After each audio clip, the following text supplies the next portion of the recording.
Well, this is the Media Lab, so I thought I'd talk about media. But I'm going to talk about a particular kind of media, which is media for thinking in. And I'm going to talk about a particular kind of thinking, which is understanding systems. So as an example of that, say you've got some system out in the world, such as the planets going around the sun. You want to understand what's going on there. So you take some measurements, you look for patterns, you build a theoretical model, and that's the kind of thinking that we call science. It's a very important kind of thinking. But you can also go in the other direction. Instead of going from the system to the theory, you can start from theory and build your own system, like a spacecraft to take you to a planet. And that's the kind of thinking that we call engineering. But either way that you're going, whether you're going from system to a theory or from theory to a system, understanding the system is really at the heart of what you're doing. So both science and engineering, or everywhere in between, a lot of it comes down to understanding systems.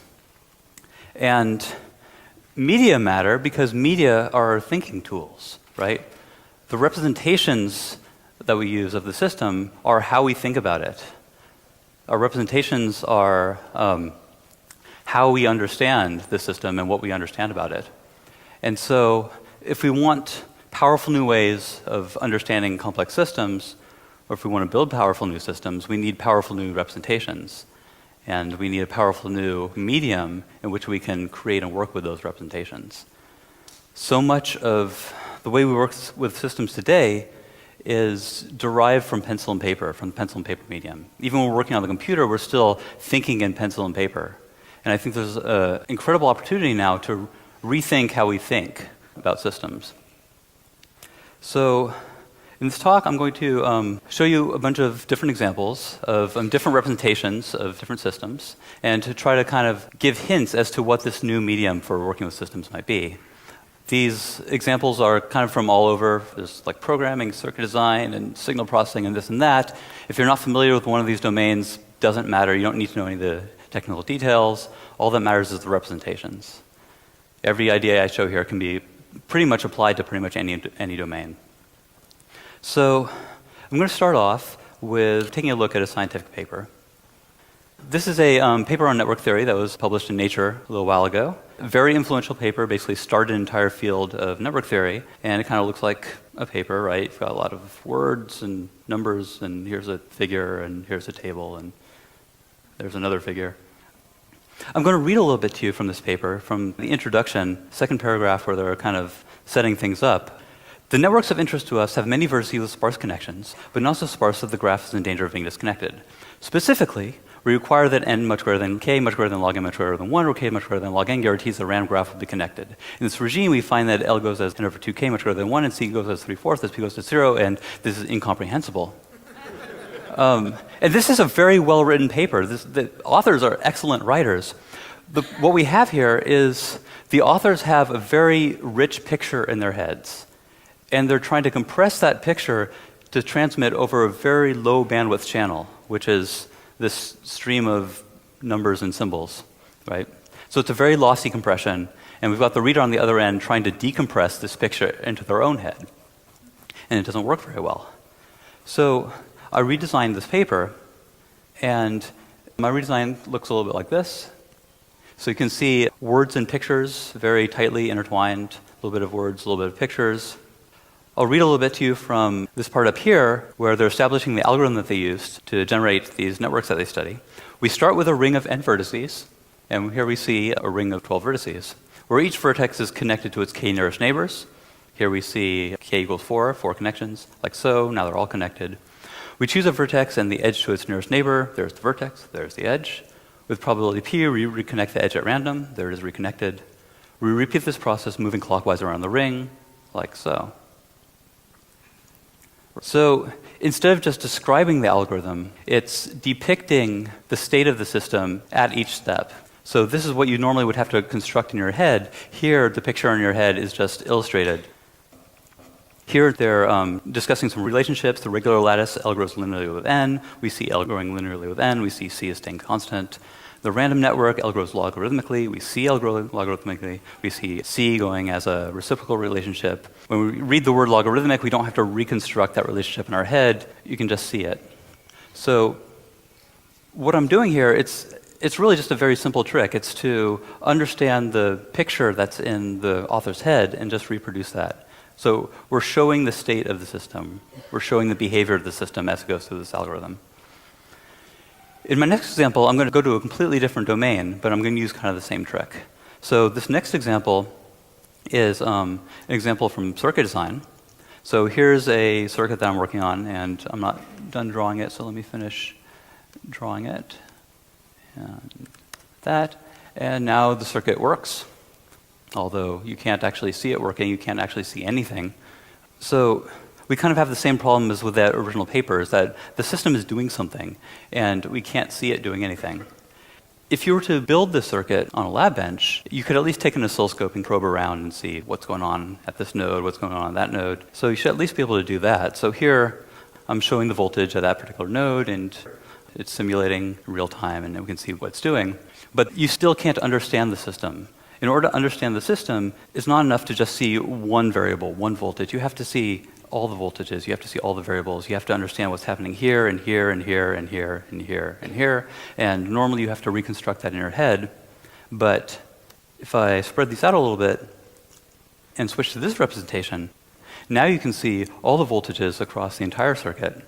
I can scrub over them. I can see what's going on in this region. I can compare any two. The one that I'm mousing over right now, its shadow is overlaid on all the other plots, so I can compare them. I can adjust anything in the circuit, such as this resistor, turn it up or down, and I see immediately how the behavior changes. So we're a little bit further towards understanding the behavior of the system, but it's still not enough. We're really only seeing half of the behavior now, because in electronics, there's both voltage and current. In order to understand what the system's doing, you have to understand both of these things. So what I'm going to do is I'm going to replace each of these components here, such as this resistor, with a plot of the current going through that resistor. So right now, each of those blue blocks represents a component. This one right here is a resistor. This one's a capacitor. You can see what it is because they have a little badge. But instead of just being a dead schematic symbol, now it represents behavior. And so I can now, at a glance, see the entire behavior across the entire system, all the voltages, all the currents, compare all of them. I can change anything about the system and see immediately how the behavior changes in response. Now, this representation here has all the same structural information as this. You still have the resistor hooked up to the capacitor, hooked up to the transistor. The difference is now, instead of just being made out of these squiggly symbols that were designed for pencil and paper, now it's made out of live data where you can see what the system's doing. So this is a paper about network theory. This is an engineering design using the same trick, which is just showing the behavior of the system. So with those two examples in mind, I want to step back a bit and kind of talk a little more abstractly about what's going on here. One way I like to frame this work is with a quote by Richard Hamming. Hamming was one of the old Bell Labs guys, did world-class research in all sorts of fields, thought a lot about how people think and how people do research. And in his paper, The Unreasonable Effectiveness of Mathematics, he said this: "Just as there are odors that dogs can smell and we cannot, as well as sounds that dogs can hear and we cannot, so too there are wavelengths of light we cannot see and flavors we cannot taste. Why then, given our brains wired the way they are, does the remark, 'perhaps there are thoughts we can't think,' surprise you? Evolution so far may have blocked us from being able to think in some directions. There could be unthinkable thoughts." Now, Hamming was a brilliant guy, and he thought a lot about thinking. And so what I think is really interesting about this passage is that, to me, there's a really obvious response where Hamming didn't go, which is to say, these sounds that we can't hear and this light that we can't see, how do we even know about these things in the first place? Well, we build tools. We build tools that adapt these things that are outside of our senses to our human bodies, to our human senses. So we can't hear ultrasonic sound, but you hook a microphone up to an oscilloscope, and there it is. You're seeing that sound with your plain old monkey eyes, right? We can't see cells and we can't see galaxies, but we build microscopes and telescopes, and these tools adapt the world to our human bodies, to our human senses. right? So when Hamming says there could be unthinkable thoughts, we have to take that as, yes, but we build tools that adapt these unthinkable thoughts to the way that our minds work and allow us to think these thoughts that were previously unthinkable. And I'll give you a couple examples of these kind of adapting tools. Probably the greatest one in the history of humanity is writing. Writing made thought visible. Writing allowed us to think about thinking. Thinking and speech used to be this really fleeting thing. Writing allowed us to capture it, to study it, and it's widely considered that the invention of writing was the invention of reason. It was the invention of rational thinking, when we had this new representation where we could capture thought and think about it explicitly. And the thing about having a literate culture is that if you've grown up with literacy, you're now able to think in this much more powerful way. Even if you're not writing at that very moment, you're still able to think literately. That was Marshall McLuhan's deal, right? You introduce a medium into society, and it changes the thought patterns of the society. So writing was this really powerful tool for allowing us to think thoughts that were previously unthinkable. Another really great one was mathematical notation. So I'm going to show you a math problem that was addressed by the great mathematician Al-Khwarizmi around the year 900. He wrote, "What is a square which, when taken with 10 of its roots, will give a sum total of 39? Now the roots before us in the problem are 10, therefore take 5, which multiplies itself gives 25, and so on and so on.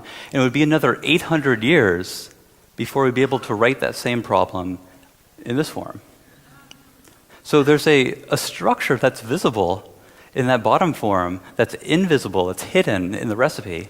And once you take that concept and make it visible, now you're able to think explicitly about it, you're able to develop means of manipulating it.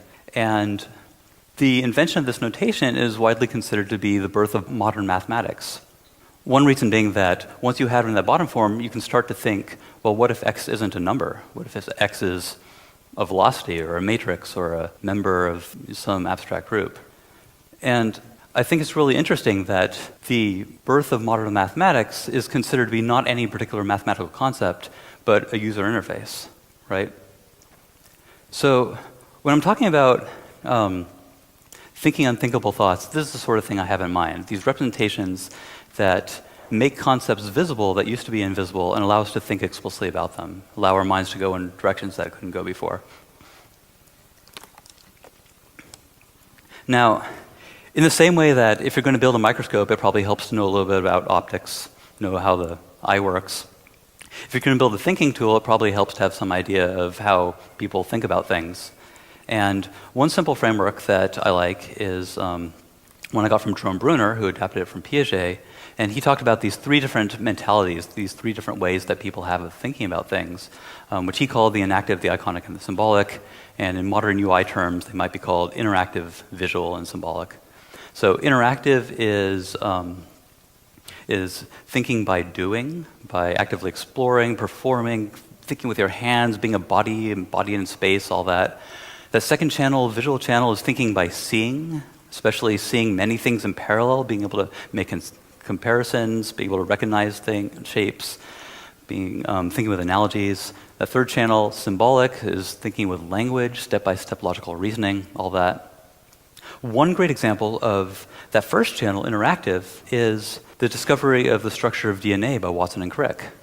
So Watson and Crick had some data from Rosalind Franklin's X-ray experiments and other kind of chemical knowledge, but the way that they were able to figure out the structure of that molecule is they went down to the machine shop.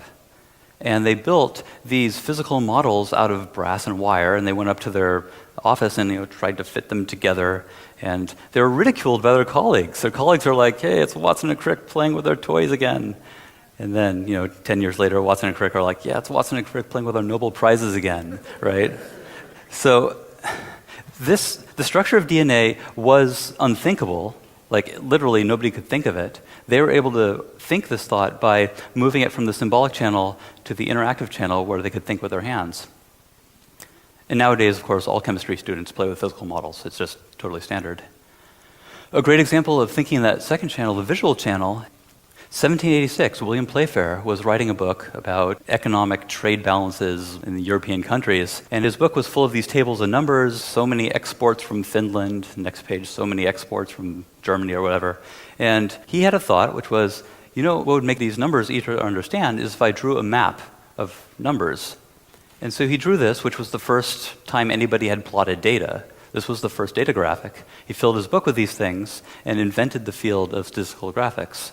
So again, this was this kind of channel switch where he took something that had been purely symbolic, a table of numbers is about as symbolic as you can get, and turned it into something that could be understood in an entirely new way. So this sort of channel switching is basically what I'm trying to do here. The behavior of this system can only be understood symbolically. You kind of have to logically reason, like, here's what a capacitor does, here's what a resistor does, step-by-step simulate in your head. When we move to this representation, the structure of the system is still symbolic. We still have a symbol for the capacitor, a symbol for the resistor. The behavior of the system can now be understood visually. And by visual, I don't just mean like seeing a plot, but seeing many plots in parallel, being able to recognize shapes, being able to compare them, that kind of thing. So we have the symbolic, we have the visual, and then we also have this interactive channel where we can adjust the structure of the system and see how the behavior responds. So we can have hypotheses and test them out, play out what-if scenarios, build associations between how we're interactively probing the system and how the behavior is responding. So we're kind of firing on all three cylinders here. Instead of this just being a big pile of symbols, we've got the symbolic, we've got the visual, and we've got the interactive. And they're all kind of working together and reinforcing each other. So in the next example, I want to show not just having multiple representations, but having different representations for the same behavior, being able to look at the same behavior in different ways. So this is an example from signal processing. This is a digital filter. Again, don't worry if you don't know what that is. This is just a system. Here are some equations that describe how it works, and here is one way of representing what the system is doing. It's a frequency response. And the system has two parameters, the cutoff and the Q. And I can grab this knob and drag left and right to adjust one, drag up and down to adjust the other. You'll notice there's something else happening when I'm dragging this around.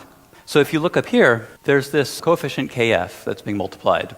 And in this representation, I have no idea what kf is. Like, is it near 0? Is it near 1? Is it near 100? Is it negative? I have no idea what the range of this number is. As I'm interacting, you'll see that number changes to a concrete coefficient. And now I can get a sense of exactly what coefficients I'm dealing with. Over here, we're seeing numbers appearing in the equation, where before there were expressions. So we can get a sense of the coefficients there. Up here, we're seeing a step response, a time domain response. And below, we're seeing the poles in the z-plane. That's a frequency domain thing, like the Laplace transform. And then over here, we're seeing how the Fourier transform is responding. So these are 5 different ways of looking at the behavior of the system. And as I'm interacting, we're seeing all 5 of them responding at once. We're seeing these 5 different perspectives on the system, each with its own insights, and we're seeing how they all dance together as I change these parameters. And what this does is this allows you to build up associations in your mind. So when you adjust the parameter, you see, okay, the poles are moving this way, which is making the oscillation go in this way, and making the peak in the Fourier transform go this way. You see all these representations changing together. You build associations between them. And the idea is that that ultimately leads to what we call intuition. The idea that there's some desired response I want, and I kind of know how to get there because I've seen when this happens, that also happens, that also happens. You've seen the system from so many different angles that you can feel your way around it. This is a very different way of thinking than traditional analytic, write a whole bunch of pages of grungy equations and come out with the answer way of thinking. So, we need to see the behavior of the system. We need to see the entire behavior across the entire system, all the variables at once. We need to be able to interact with the system, see how the behavior changes. We need multiple representations of the behavior to see it from different perspectives and different angles. Something else that we need is to be able to interact with the behavior. All I've done so far, and what I'm doing here, is interacting with the structure of the system. I'm changing parameters, and then we're just looking at the behavior. But you can do more than look at the behavior. You can also work with the behavior. So in this next example, what I have here is an environment for working with difference equations. And again, don't worry too much about what that means, but here I'm defining a variable called a, and I can set it to a constant, and as I move it up and down, you can see that we have this kind of flat line plot here because it's constant. But I can also say that at each step, we're going to subtract a little bit off of a. And I'm going to set the initial value here, and then you can see that each step of time, we're subtracting a little bit off, and we get this ramp going down. And I can change that constant and get a different slope or ramp. But something else that's really interesting to do is say on each step, instead of subtracting a constant, I'm going to subtract a little bit from some other variable, which I'm going to call b. And then b, each step, I'm going to add a little bit of that a. Let me connect these two so they're always the same. And what we get is this kind of recursive relationship where they end up oscillating. So here's two variables I made called a and b, and they turn into this sine oscillator. Maybe I'll define a variable c, which when a is positive, give me a 1. If a is negative, give me a negative 1. And now we've turned it into a square wave. And then integrate that square wave. And when you integrate a square wave, you get a triangle wave. So taking this behavior and then transforming it in different ways, maybe bring out relationships that are interesting. So far, I've mostly just been working over here on the structure of the system, but I can also work over on the behavior. So let's say I want to know how big this period is. What's the period of the sine wave? Well, I can just click and drag over a region and measure it. So I dragged over that region. I can see that it's about 68 samples wide. And you're also seeing something over here, which is saying the mean is 0, which makes sense if it's a full period. But I can also look at the max or the min, or I can define my own reductions if I want to know root mean squared or whatever. So another way of looking at it, selecting regions and then running reductions over them. Now, this period is 68 samples wide, but then as I change this, the period is also changing. And this selection is kind of going out of sync, so I'd have to select it again, and then I want to know what it is for that, so I have to select it again, and that gets kind of tedious. I'd like to know how the period changes when I change this coefficient here. So what I can do is over here I have a search field. And in search field, I can put in any condition, such as show me everywhere where a is negative. And now I've got these regions I can click on where a is negative. It found all the places where a was negative. And I can search for anything. I can find where a is less than b. Or I can find where a at time n plus 1 is greater than a at n. Now it's found all the rising slopes. Right? So what I'm doing here is normally called solving an equation, solving the systems. But here it's treated as searching, which is a very different way of thinking about it. So I want that period, so I can just kind of select from one to the other. And now it's selected over a full period, and I can see that it's 82 samples wide. As I change this coefficient, I see that number is changing. But it's not really enough to just look at that number, the width of that. I want to see how that width changes as I'm changing this coefficient here. So all I need to do is draw a line from one to the other. And now it's plotting one against the other. So this is a plot of, as we vary that coefficient in the equations, it's measuring the width and plotting it. So every point on this plot corresponds to a particular system. Every point on this plot corresponds to a particular set of coefficients here, which means that the plot as a whole is not about any particular system, but an entire family of systems. So we've abstracted over that coefficient, and we're looking at an entire family of systems and comparing them. In this case, this kind of looks like a reciprocal type relationship, a 1 over x type thing. And so 1 over the period is frequency, so maybe we should be looking at frequency instead. So I'm going to define a new variable here. I need some sample rate, so say 48 kilohertz divided by n. And so here's the sample width, and now here's the frequency of the sine wave. And I can plot versus that, and we can see this has kind of a linear relationship.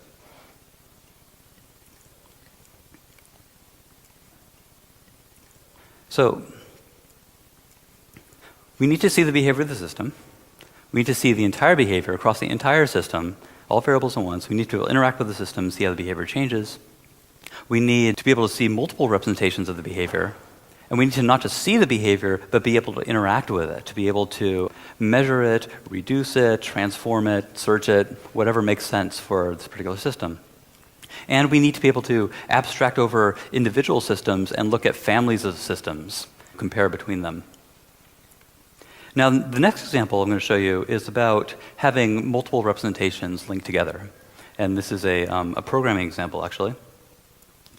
So what I'm showing here is a 2D vector graphics engine. This was written by Dan Amling, who's one of Alan Kay's researchers. And it's remarkable because it does everything that a normal 2D graphics engine like Quartz or Cairo does, except Quartz or Cairo are like millions of lines of code, and this is 500 lines of code. That's the entire code base right there. And Dan was able to do this because he invented a language called Nile, in which the sorts of operations he wanted to do could be expressed very compactly. This is an example of Nile code, and the language is really beautiful. The algorithms are expressed very elegantly in the language, and they're very elegant algorithms, and you can read the code and have no idea what's going on because you can't see the behavior of the system. So working with Dan, I made it an environment for exploring Nile code, and I'll give you a couple examples. This first one is kind of a toy program in Nile, and Nile it's kind of like the Unix pipeline. It's a pipeline language. You put in data, and then a process runs on it and feeds data to the next process, and down the pipeline. So what you see here, we're putting 5 points into the pipeline, and you see 4 points up there because the first and the last one are duplicated. And then those 5 points go into this process called make polygon that outputs 4 Beziers, which goes into this process and that process and down the chain. And so over here, you're seeing a picture, a visual representation of what's in that pipe. And then over here, you're actually seeing the source code of the process because Nile is so compact that the source code for a process can normally just be stuck on the side like a caption. So what you're seeing at each stage is the data at that stage in the pipeline. And if I go up here to the initial input, you'll notice that as I point to any of these initial points, you're seeing Beziers highlighted in black down the pipeline. So what you're seeing is this point went into the next process, and out came this Bezier. And then what happened to that Bezier? Well, it got rounded, it got transformed. You're chasing a particular piece of data all the way through the pipeline. And of course, I can grab the initial input and adjust it, and you can see how the data is changing all the way through the pipeline. But I can also do this in the middle. So if I point to this Bezier path, it's showing not just where that data went, but where it came from as well. So you're seeing the entire history of that particular object, both past and future. So this is an example of representations that are linked together, where you point to part of one representation and all the corresponding parts of other representations are highlighted, bringing them all together. So that was kind of a toy program in Nile. What you see here is the actual rasterization texturing pipeline that they use in their system. The rasterizer looks like that, and the texturing looks like that. You put in Beziers, and out comes pixels at the end. You don't have to follow this in detail, but what's really interesting is that you can kind of tell what the system's doing just by going down and looking at the pictures and kind of even ignoring the code. You can just see, like, this data turned into that data, that turned into that data. You'll notice that there's different types of representations for different types of data. So this process right here, for example, outputs a stream of real numbers. So what's a good way of representing a stream of real numbers? Well, we'll just try a bar chart. So the environment tries to pick a visualization that makes sense for the particular type of data. So for the final example, I'd like to address the question of how all these representations come to be in the first place. If you want a medium for working with these representations, the question of how you create them is pretty central. The thing about visualizations is that they're visual. We understand them visually, that second channel, the visual thinking channel. And so I think it's essential that they be created in the same way, created by thinking visually. And creating a picture visually is just called drawing, right? We've been drawing forever. Since the time of cave paintings, people have been creating pictures by direct manipulation of the picture itself. And before computers, that was kind of the only way to do it, right? So if you were a scientist or engineer, 50 years ago, you had your pad of graph paper, you had your pocket full of pens, and when data came along, you would just draw it. So, for example, say I'm a scientist, I run an experiment, I get some data, I want to understand what's going on, so I say, well, there's a couple of variables I measured which seem to be related, so I'm going to plot one versus the other as a kind of scatter plot here. But the order that these samples was taken also matters, so I'm going to connect them up with a line, And there's something else I measured, which was the width, like the region that these samples are valid. And I'm just going to draw that like so. And it also matters whether these samples cover the entire space or if there's gaps. So I'm going to take a highlighter and kind of fill in the columns that these samples cover. And I can see that there's a gap right here that's not covered by any sample, and a gap over here, and so on. And so there's this wonderful expressiveness and directness in drawing that when you want to see something, you're like, I want to see marginals. I need to see my marginals. You just go, doot, doot, doot, right? And there are your marginals, right? And the downside of this way of working, of course, is that we're producing this all by hand. So that limits how complex it can be, and it's kind of a one-off for that particular data set. So if we get new data, we have to like throw this away and draw a new picture, right? And you have the same problem with computer-based drawing tools like Illustrator. They're one-offs for a particular data set. And so what we've seen is that people have turned away from drawing and have instead turned to writing code that generates pictures and processing or whatever, and working in this very indirect, symbolic, linguistic, non-visual way of creating pictures. So instead, what I'd like to show you is a tool for drawing dynamic pictures, a tool for creating data-driven pictures by direct manipulation of the picture itself. And I'm not going to go into too much detail here because this tool is kind of a talk in itself. The tool I have here, it's like Illustrator. It's a vector drawing tool. I can draw a line, I can draw a shape, and I can scale it, and I can rotate it, and all that. The only thing that's different from Illustrator is that as I do these things, it's recording a series of steps. I drew a line, drew a shape, scaled it, rotated it, and so on. And these steps can be parameterized by data. That rotation, for example, I can hook it up to a parameter. Now, when I change the data, the picture changes. So that's the only magic here, is I have this spreadsheet-like data environment, and I can hook it up to the steps of the picture.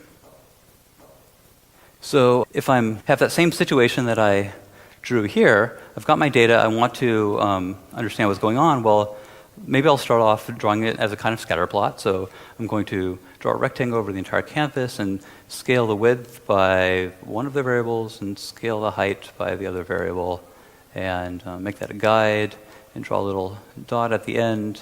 And now I've plotted my first point. I can loop that over all the points, and now I've got this kind of scatter plot. Now I want to draw that line connecting all of the points. So I'm going to draw a line using the line tool from the previous point to the next point. And now I need to move my little marker to keep track of where the previous point was. It goes around, and I've got this path, and I'm going to make it a little bit wider and make it orange. Okay, and now I want those widths, those regions that I was drawing before. So I'm going to draw a line across the canvas, scale it down by that width variable, and just kind of plop it over here on the data point. Draw those little wings that I had before. Now I want that thing I did with a highlighter. I want to see the regions that these are covering. So I'm just going to use the rectangle tool and draw a rectangle whose top is at the top of the canvas and whose bottom is at the bottom of the canvas.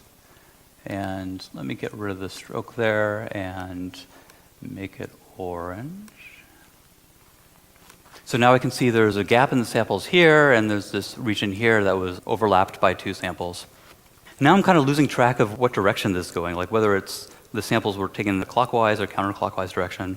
So I think instead of seeing lines between them, I'd rather see arrows. So what I'm going to do is I'm just going to draw an arrowhead, just totally kind of freehanding it here, and plop it over here on the point and rotate it by some amount, which I rotated by whatever the angle of that line was. And so now I've got my arrows kind of chasing around the path. Make it orange.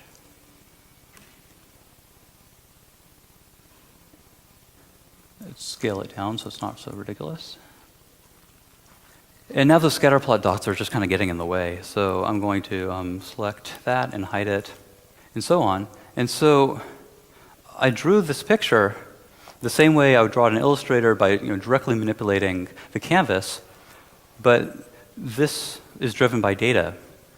So if I have another data set, I drop it in, I get a new picture. I have a new data set, drop it in, I get a new picture. Or if I just go into the data by hand, I can just grab this number and kind of wiggle it around, and you see the picture changing. And just as before, if I wanted to add anything, I want marginals. I just use the line tool and draw a line, and now I've got marginals. Direct manipulation of the picture itself.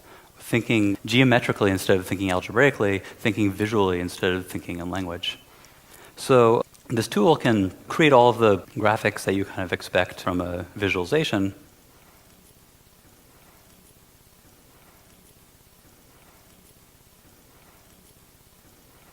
You can create dynamic shapes. Yeah. But what's important is that you can kind of follow your own thought process and create pictures that have never been created before, and they're dynamic, they're driven by data. They can be used as representations for systems in the same way of everything I've been talking about so far. So, to sum up, we need to see the behavior of the system.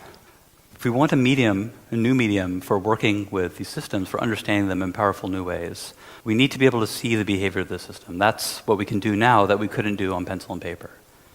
We need to see the entire state of the system across all the variables all at once, be able to make comparisons, recognize things. We need to be able to adjust the system, see how the behavior responds, immediately see how the behavior responds, make those associations between what we're changing and how the behavior responds. We need multiple representations of the system, looking at the behavior in different ways through different lenses, bringing out different insights, being able to compare them, make associations between these representations. We need to not just see the behavior, but also be able to interact with it by measuring it, searching it, transforming it, whatever makes sense. This idea of being able to interact with the behavior of the system is super important. We're normally over here interacting with the structure of the system, and that becomes the system. So, for example, when you're programming, you're working in code. You're thinking about code, you're interacting with the code, you're staring at the code all the time. The code becomes the program. But code doesn't matter. What matters is what the program is doing. And so we need representations where we're over here on the doing side, we're focusing on the behavior of the system, we're interacting with the behavior of the system, we're staring at the behavior of the behavior of the system becomes what it's all about. We need to be able to abstract over individual systems, see entire families of systems, and be able to compare them. We need multiple representations that are linked together, point to one component, and all the other components are hooked up.